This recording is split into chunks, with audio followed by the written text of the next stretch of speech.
In the early 1960s, Chevrolet introduced a remarkable piece of engineering, the fuel-injected 327 V8, an engine that promised to push the boundaries of performance. Imagine owning one of the most advanced power plants of its era, only to watch it disappear from production after just a few short years. This high-tech small block, often hailed as one of the most potent engines of the 1960s, was quietly abandoned by Chevrolet despite its potential. The question is, why would such a groundbreaking innovation vanish so quickly? To understand the fall, we first need to look at the rise. Chevrolet's journey into fuel injection began in 1957 with the 283 cubic inch V8. This engine marked a turning point in performance history as the Corvette version delivered an impressive 283 horsepower, achieving the coveted 1 horsepower per cubic inch milestone. The system, developed by Rochester, offered improved throttle response, fuel efficiency, and smoother power delivery compared to traditional carburetors.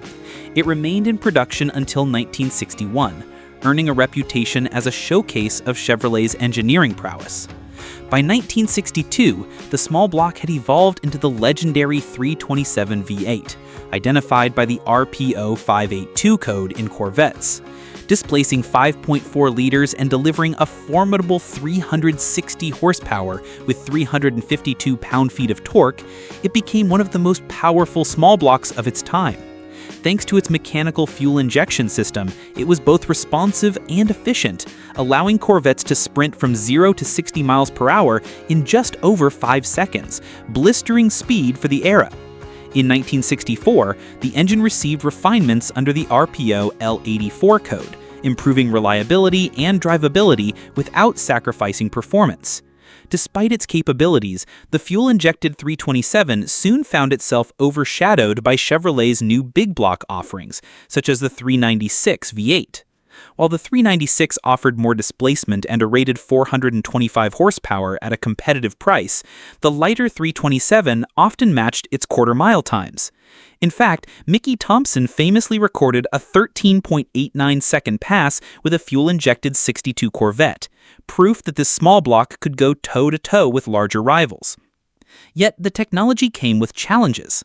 The mechanical fuel injection system, while advanced, was complex and required precise adjustments that many mechanics simply weren't trained to perform. Around a quarter of Corvette owners reportedly experienced issues due to improper servicing. Independent repair shops often lacked the specialized tools or knowledge to maintain the system, with nearly a third unable to diagnose or fix it at all. This complexity not only frustrated owners, but also drove up maintenance costs by as much as 50% compared to conventional carbureted setups. The lack of specialized training among mechanics often led to misdiagnoses, poor repairs, and, in some cases, complete failure of the fuel injection system. This frustration pushed many owners of 1957 to 1965 Corvettes to abandon the setup entirely, replacing it with more familiar carburetors that were easier and cheaper to maintain. Cost was another major barrier. In 1965, opting for the L84 fuel-injected 327 added $538 to the Corvette's price tag, roughly a quarter of the cost of a base convertible. By comparison, the carbureted 327 producing 365 horsepower was a $129 upgrade. That meant buyers were paying nearly $400 more for only an additional 10 horsepower.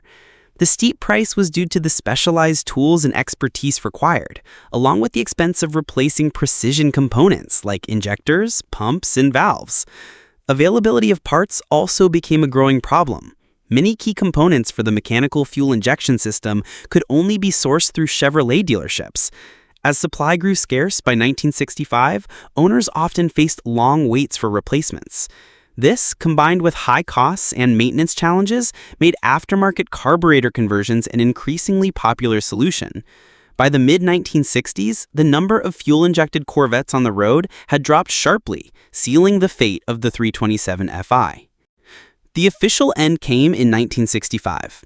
The following year, Chevrolet introduced the massive 427 cubic inch V8, delivering an impressive 425 horsepower and 460 pound-feet of torque.